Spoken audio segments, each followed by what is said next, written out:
Chemistry मंथन में आपका स्वागत है।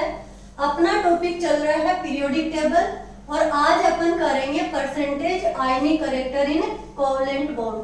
तो देखिए कोई भी बॉन्ड है, अपन बोलते हैं आयनिक बॉन्ड है, कोवलेंट बॉन्ड है, तो ये बॉन्ड जो होता है ये ना तो 100% आयनिक होता है और ना ही 100% कोवलेंट होता है। इसमें आयनिक करेक्टर भी होता है और कोवलेंट करेक्टर भी होता है। जैसे अपन कहते हैं H और Cl के बीच में क्या होता है, कोवलेंट बॉन्ड होता है, बट ये 100% कोवलेंट नहीं है, यानी कि 100% सहसंयोजक नहीं है। इसमें क्या है, आयनिक करेक्टर भी होते हैं। वो जो आयनिक करेक्टर है वो हनी और स्मिथ ने क्या दिया था, एक फॉर्मूला दिया था, उससे अपन क्या कर सकते हैं, आयनिक करेक्टर निकाल सकते हैं। यानी कि कोई भी कोवलेंट बॉन्ड है, कोई भी सहसंयोजक बॉन्ड है, उसमें क्या निकालना है, आयनिक करेक्टर। तो देखिए जो हनी और स्मिथ का जो फॉर्मूला है वो क्या था, परसेंटेज आयनिक करेक्टर,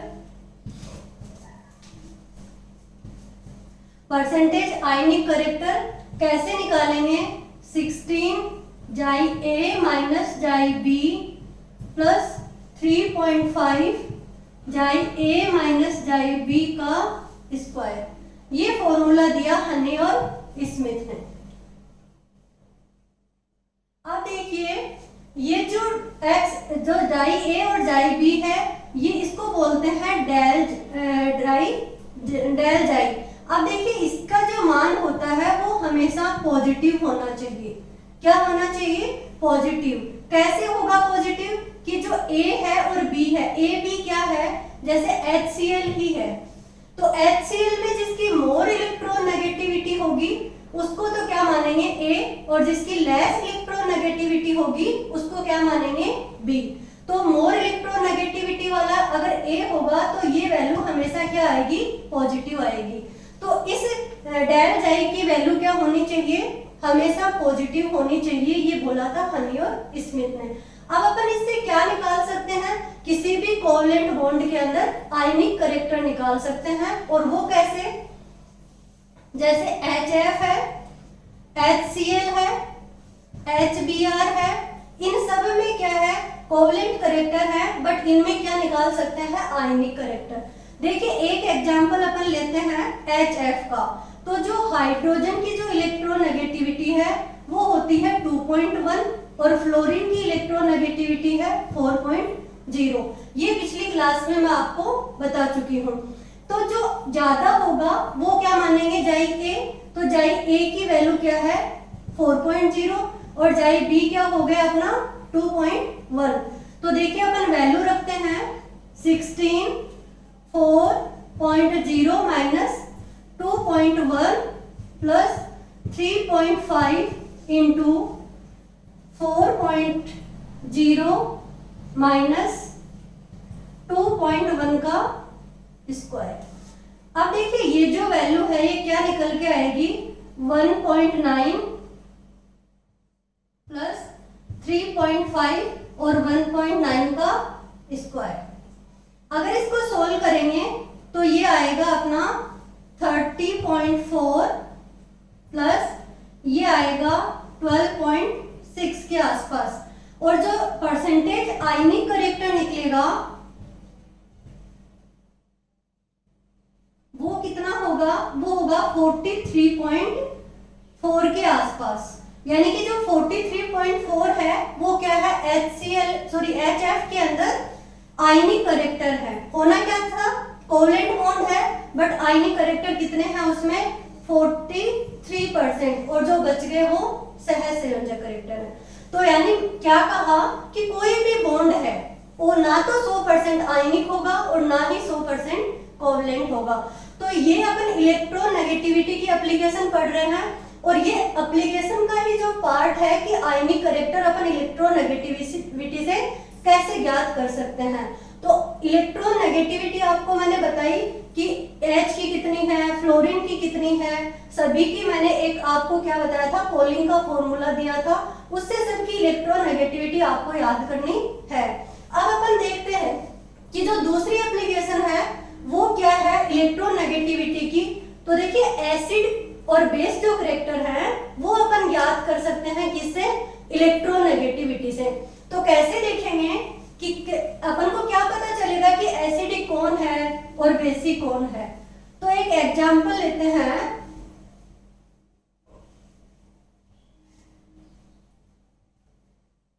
एग्जांपल क्या है देखिए, एक है NaOH और एक है HNO3।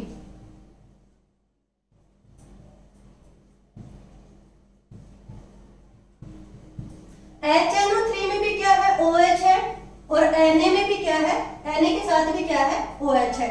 अब अपन को क्या पता चलेगा कि ये एसिड होगा या बेस होगा।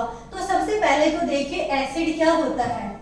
तो जो एसिड होता है वो H प्लस क्या करते हैं, देते हैं, यानी कि H प्लस क्या करेंगे, देंगे, वो क्या होंगे, एसिड होंगे। और बेस क्या होते हैं, बेस होते हैं OH माइनस देते हैं। ये बात आपको सबको समझ में आ गई कि एसिड क्या है जो H प्लस निकालेंगे और बेस क्या है जो OH माइनस निकालेंगे। अब कैसे पता चलेगा कि कौन OH देगा और कौन H देगा। तो ये देखिए, जिसका इलेक्ट्रोनेगेटिविटी, यानी कि मैं डेल E से डेल EN से देखती हूँ क्या, इलेक्ट्रोनेगेटिविटी डिफरेंस। तो जिसका इलेक्ट्रोनेगेटिविटी डिफरेंस ज्यादा होगा वो बॉन्ड हमेशा ब्रेक होगा।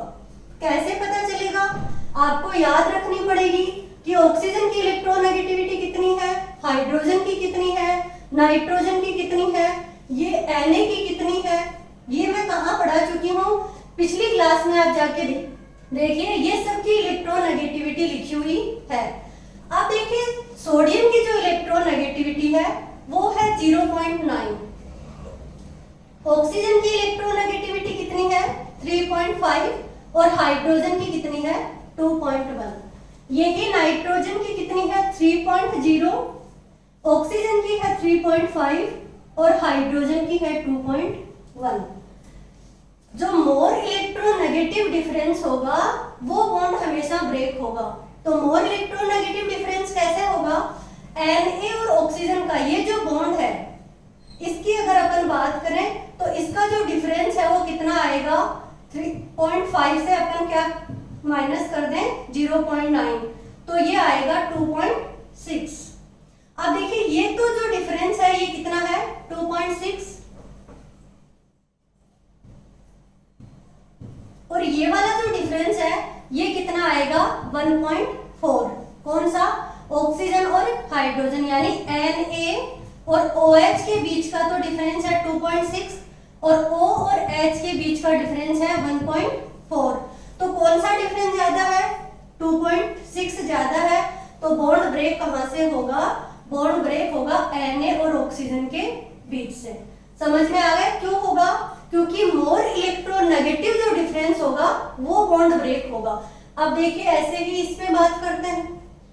अब ये जो बॉन्ड ब्रेक हुआ तो यहां से ये वाला क्या देगा, OH माइनस देगा। अब इसकी बात करें तो देखिए ये वाला जो डिफरेंस है वो तो क्या होगा 1.4, और जो नाइट्रोजन और ऑक्सीजन के बीच का जो डिफरेंस होगा वो होगा 0.5। तो अब इसके अंदर कौन सा डिफरेंस ज्यादा है 1.4, तो बॉन्ड ब्रेक कौन सा होगा, ऑक्सीजन और हाइड्रोजन के बीच का ये बॉन्ड ब्रेक होगा। तो ये बॉन्ड ब्रेक हुआ तो ये इस कंपाउंड ने यानी कि HNO3 ने क्या दिया H+, ये है HNO3 और ये वाला क्या है NaOH। HNO3 ने क्या दिया H+ और NaOH ने क्या दिया OH-। तो मैंने आपको बताया कि एसिड क्या होगा जो H+ देंगे और बेस क्या होगा जो OH- देंगे। तो इसमें ये HNO3 क्या है एसिड और NaOH क्या है बेस। कैसे पता चला अपन को, इलेक्ट्रोनेगेटिविटी डिफरेंस है। तो यानी इलेक्ट्रोनेगेटिविटी डिफरेंस से अपन क्या पता कर लिया कि एसिड कौन होगा और बेस कौन होगा। अब देखिए थर्ड जो एप्लीकेशन आता है वो क्या है, वो है naming of binary compounds. Naming of binary compounds. तो सबसे पहले तो देखिए कैसे करेंगे इनकी naming. Naming of binary compound.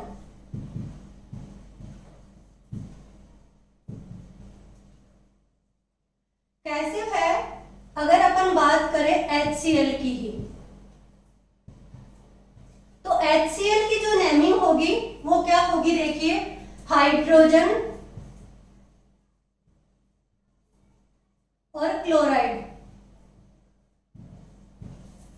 देखिए आइड जो है ये कहाँ लगता है, मोर इलेक्ट्रोनेगेटिव एटम के पास में। जैसे दो कंपाउंड है, एक H है और एक Cl है, इसमें से एक की इलेक्ट्रोनेगेटिविटी कम है और एक की इलेक्ट्रोनेगेटिविटी क्या है, ज्यादा है। तो जो ज्यादा इलेक्ट्रोनेगेटिव एटम है उसके आगे, नाम के आगे क्या लगा दिया जाता है, आइड सफिक्स लगा दिया जाता है। आइड सफिक्स लगा दिया जाता है, बाकी का नाम ऐसे के ऐसे रख देते हैं। तो क्या हो गया, जैसे हाइड्रोजन क्लोराइड, तो क्लोराइड आइड किसके लगा, जिसकी इलेक्ट्रोनेगेटिविटी ज्यादा है। अब ये तो याद रखना ही पड़ेगा कि किसकी इलेक्ट्रोनेगेटिविटी कितनी होती है। हाइड्रोजन की कितनी है 2.1 और क्लोरीन की कितनी है 3.0, यानी कि 3.1 या 3.1 के 0 के आसपास किसकी है, क्लोरीन की है। तो ये जो इलेक्ट्रोनेगेटिविटी है, इससे अपन को पता चलेगा कि किसकी इलेक्ट्रोनेगेटिविटी ज्यादा है, उसके नाम के आगे क्या लगा देते हैं, आइड सफिक्स लगा दिया जाता है। ऐसे ही बात करें HBr की, तो HBr में क्या होगा, हाइड्रोजन और Br है ब्रोमीन, तो ब्रोमीन के आगे क्या लगा देंगे, आइड, तो क्या हो जाएगा ब्रोमाइड। ये क्या लगा दिया, आइड सफिक्स लगा दिया, ये क्या हो गया हाइड्रोजन ब्रोमाइड।